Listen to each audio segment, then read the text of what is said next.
This is a government-mandated podcast. Uncle Biden just took a liking to me. He said, hey, we'll subsidize, small business owners like you. And I'm like, I don't make any money doing this at all. How'd you even find out about this? And he says he found that his dog listening to it. That evil dog that attacks every single human being all the time. So some people are saying that there's a connection there, like I'm making the dog bite Secret Service officers, there's some kind of subliminal message I'm sending to that particular dog. That's the whole reason I'm doing this podcast. That would be insane. That would be so ridiculous. Like, why would I put in all that work just to drive one dog crazy? The dog has free will. It's listening to the podcast of its own volition. So anyway, that's how Biden found out about it, and I said, I don't really need money. Like, maybe, why don't you use that money to pay for, like, healthcare? And then he said to me, he looked me right in the eye, he said, look, Derek, my name's not Derek. This one's on Uncle Sam, okay? And I said, why don't you, like, pay my student loan or something? He said the connection was getting bad, so he had to hang up, so it was on Zoom. I just realized I'm sitting in the wrong chair. I usually have the rolly chair, but I'm sitting on the bench. Okay, now that completely invalidates everything I said, because I wasn't sitting in the right seat. I didn't perform the rites properly. Hold on. Hold on, Goldie Hawn. It's a stupid thought I just had while I was getting the chair. It's okay, not every thought can be like a winner. This is real life. It's raw, it's nasty, it's stinky, it smells like a trash can, but it's what you like. Gonna go jump in the trash can that I live in. That would explain the trash smell. I think I came across Oscarism a few years back. It's really it's been a life-changing philosophy for me. I'm fully committed to living the lifestyle of Oscar the Grouch. Oscar the Grouch's existence is really quite a valuable lesson, because it really tells you that, like, your outlook and your attitude in life is very much just a product of the choices you're making. For instance, choosing to live in a trash can. And being, like, so oblivious to it, being like, I'm doing everything right. I started out, I wasn't always called Oscar the Grouch, I used to be just a bright-eyed, bushy-tailed, little green, fuzzy, whatever the fuck I am. Completely oblivious to a total blind spot to the predicament he's put himself in. But he can't see it. Everybody else can see it. So yeah, that's it, and if you like the video, go ahead and just wherever you are, just, like, do a thumbs up. Like with your real physical thumb, go ahead and do that. Don't click the thumbs up on the symbol on the computer. I have no idea what that does. I have no idea what that is. If you like this, great, but sorry, you're gonna have to tell it to the frogs, as they say. I think they say that. They really should start saying it now. Why don't you go tell it to the frogs, dickhead? Insinuating, why don't you leave? Stand outside by the goddamn swamp all night. Talk your shit to them. I don't think I made it funnier by explaining it, so I'm gonna just pretend I didn't do that. But you know what? Really, all of this, I should honestly be telling it to the frogs. Man, I really don't know what has become of this. Why am I doing these? Why am I doing this? I'd rather talk about something normal, like, guys had bread lately? Yeah, you had hot bread? You got a problem? Just consume hot bread in any form. Toast. A bagel. A hot, toasty bagel. You know what's really good, actually? Focaccia is just, like, some, like, olive oil, some, like, tomatoes and other things. Fucking that'll make your day. That'll make your life. You don't need anything else. You had the focaccia. It's over. It's not gonna get any better than that. And honestly, bagel, one of my all-time favorites is the bagel. Can't beat it. Why would you try to beat a bagel?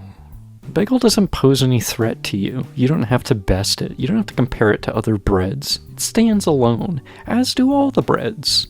All of these breads contribute something to the tapestry of human life. Breads elevate us, just as they rise in the oven, and just as Jesus rose from the dead. Amen. Thank you.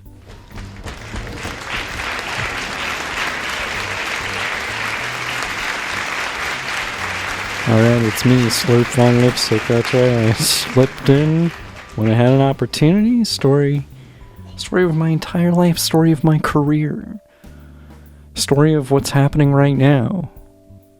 So, yeah, it's a premature time check. And, I've thought about this. I've really, I read your comments. I read people saying, how is he just a guy who reads the time off of a clock and that's his whole thing? How is that his whole thing? And I see this comment hundreds of times per day. And I just want to address that. I want to say, basically, okay, so let me start with time. So the Big Bang, there wasn't any time. And then I guess I'll be more contemporary in my frame of reference. Time is how you know what time it is. Time's important. Now, it is, of course, I'll acknowledge the reality of the situation, which is that, this will be listened to at a later date, and therefore it's completely useless. It makes no sense at all. And I hear your criticism, and, I just want you to know that, it hurts me. Time is where it is, because within time lies all possibilities. And so time, the very concept, represents hope. It represents the triumph of the human spirit. And if you don't understand that, well then buy a fucking iWatch. Because I'm here to elevate time check to an art form. Okay, so it's 10:25 p.m.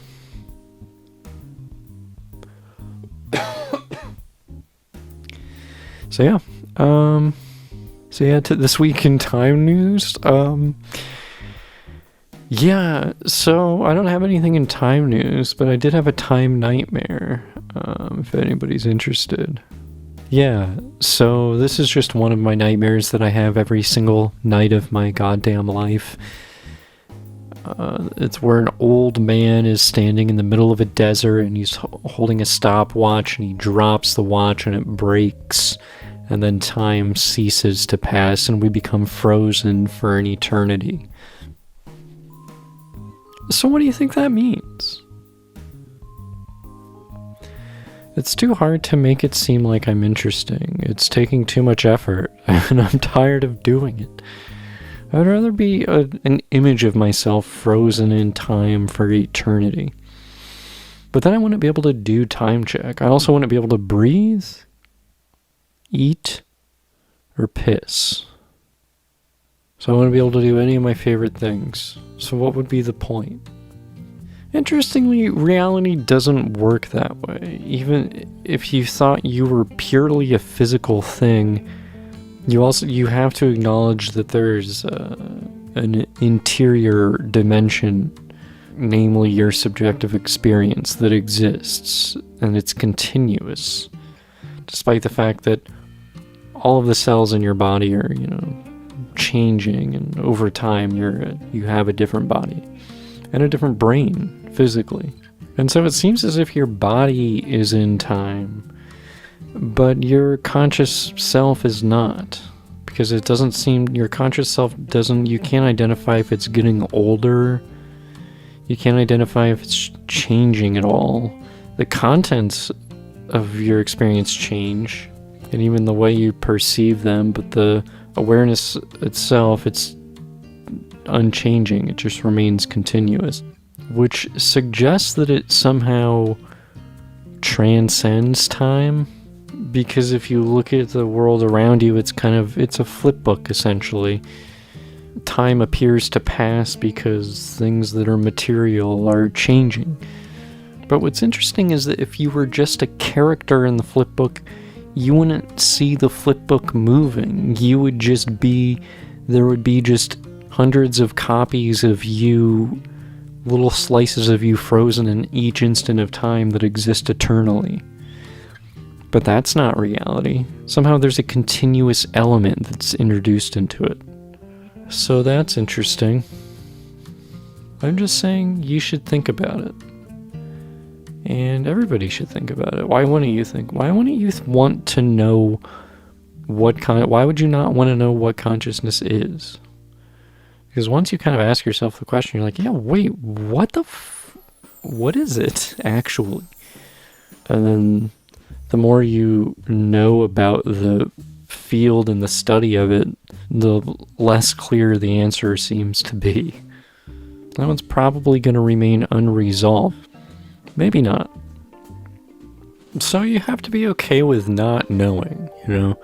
You have to keep at the forefront of your mind that the most important question, which is basically, why is there something rather than nothing? Why do I exist? Is basically empirically unanswerable. Not in an attempt to answer it through any particular discipline, but for the opposite reason, because you can't answer it, and that fact in itself is extremely important. Every conclusion should end with, oh yeah, by the way, we have no idea why anything fucking exists. There's no reason that it should exist. It definitely does. So just keep that in mind. Or don't. I mean, I don't know, it just seems like an important question. Well, anyway, that was me, Slurp. Those were my own opinions as Slurp Von Lipstick. I completely endorse them, and everyone I associate myself with, and every past employer, current employer, and future employer also condones and agrees with everything I've said, because I know that I'm fundamentally correct. The proof of that is the fact that I'm me. I know how to inhabit my world better than anyone else. Nobody else could live the life of Slurp Von Lipstick. Nobody else could deal with all of the court cases. No one else could deal with all the speedboat chases with drug agents. Nobody else could deal with all the shootouts in Miami strip clubs. I think I'm thinking of a movie. Yeah, that's not my life at all. Yeah, I just watch Love Island all day. I got confused. Alright, well, hey, thanks for tuning in.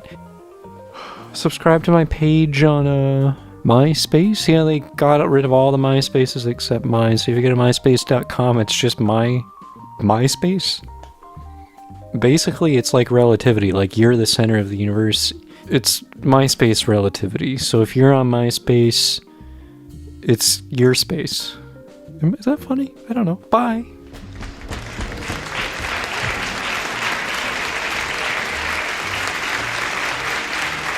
Holy shit, that's the worst one he's ever done.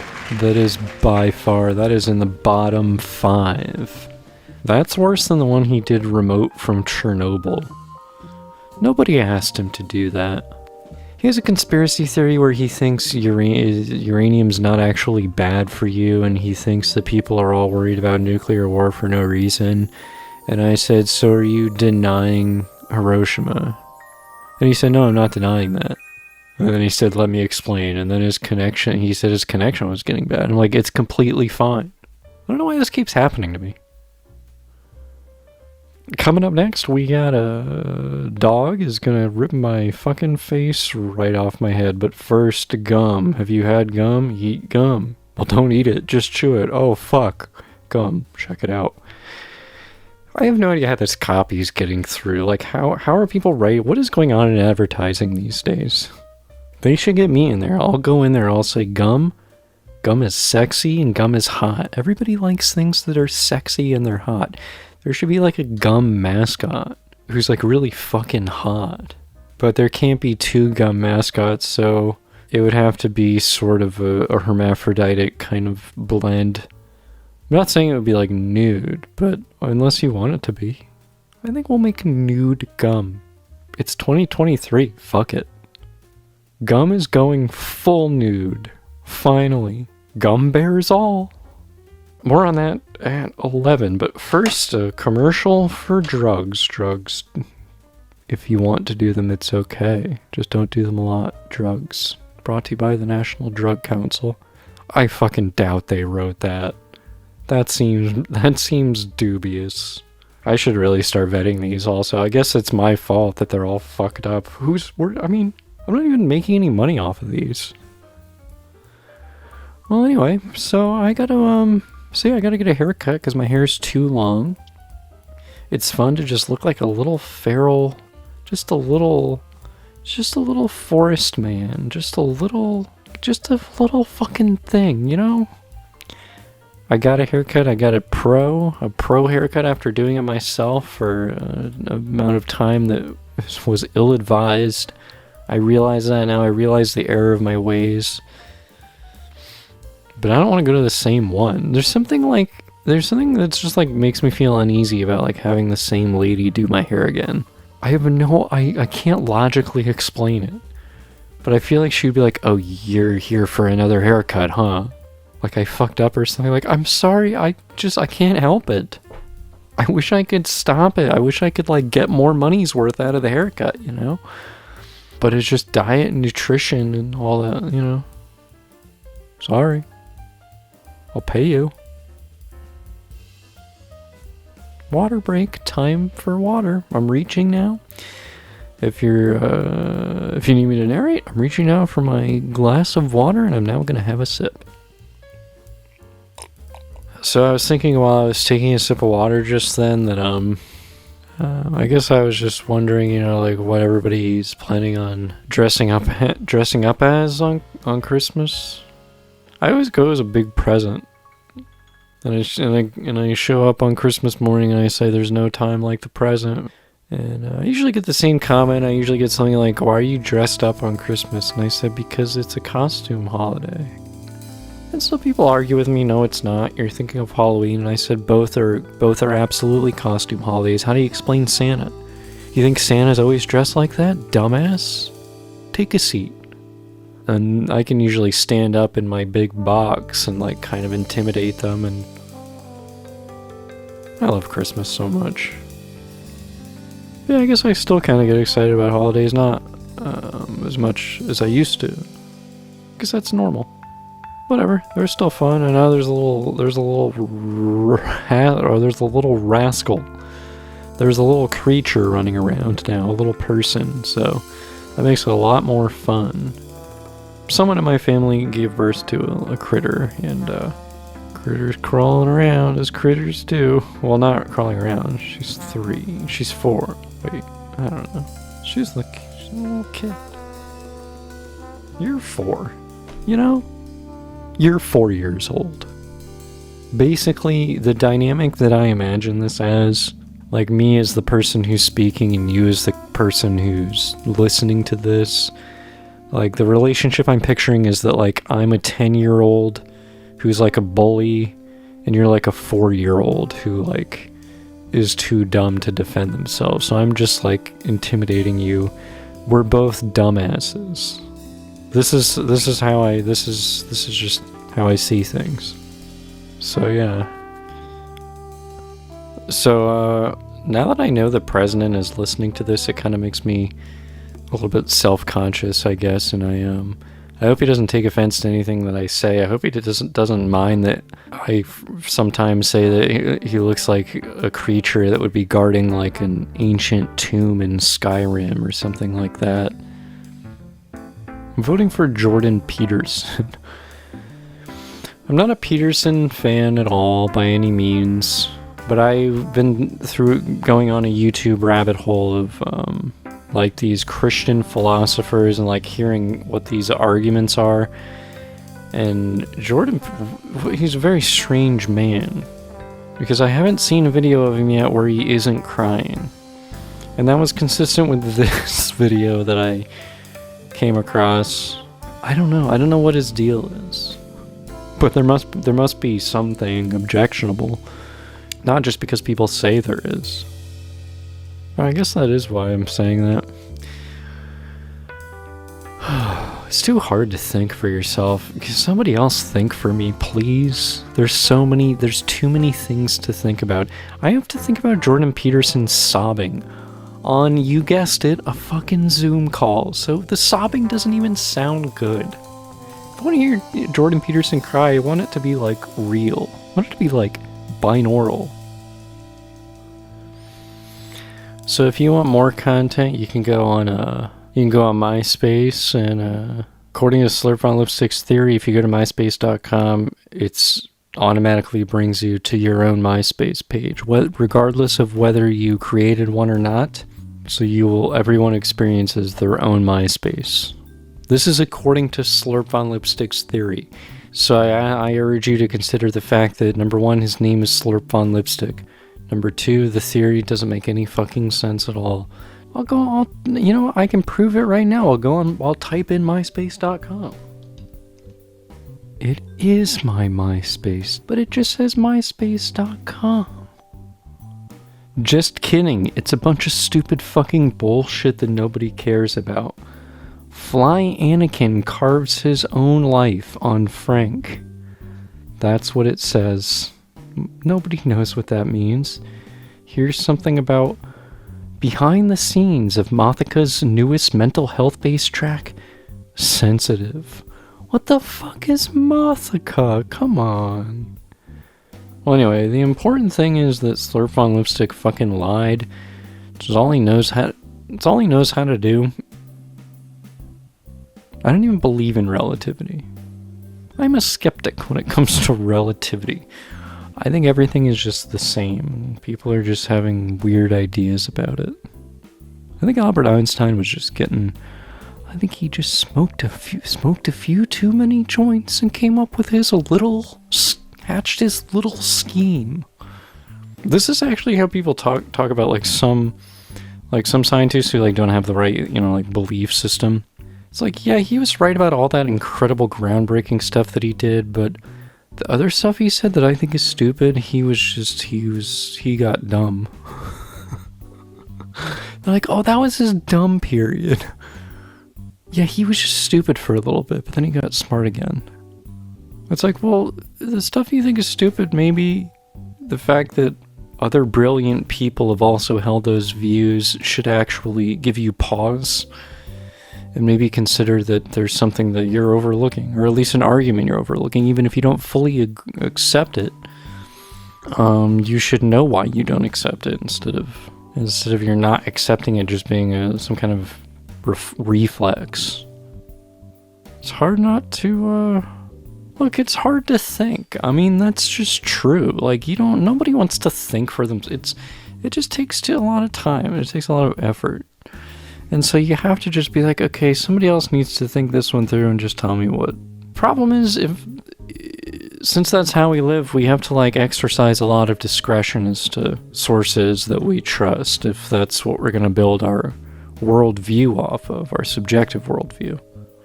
I don't know how anyone can know if they're discerning enough to be getting as accurate a picture as possible of reality. Could you know? You don't have anything to compare it to. You would have to compare it to the thing that you're trying to get. So you don't really know what you're trying to get.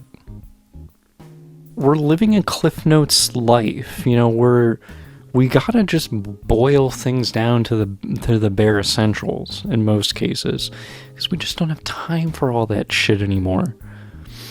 So it's surface level or it's nothing. And there's sort of an argument, too, against religion from the evolutionary standpoint, but not in the way that you think, but in the way of saying a belief in God is maybe evolutionarily advantageous in a psychological way, or giving oneself purpose or something. But it's hard to explain why so many atheists continue to live and reproduce today and have throughout history. It seems like it doesn't. I mean, even if you put an atheist in the woods, are they going to be better at surviving and producing offspring? I mean, that's the thing. I really don't know. So I don't know if that's an adequate explanation. The thing is, evolution works to explain everything at the biological. Well, not everything, but the basic gist of the development of life, but nothing. It doesn't touch the origin of life. It touches the origin of species. It's in the title of the book. But the origins of life are extremely unclear. And all we have as a guess is certain chemical reactions happening near like geothermal vents that might have given rise to early like proto life forms. And I have no reason to assume that's wrong. But on the other hand, you think of the complexity of something like DNA. It just seems extremely far-fetched to me that the infinite monkeys and the infinite typewriters finally made DNA, and they made human life.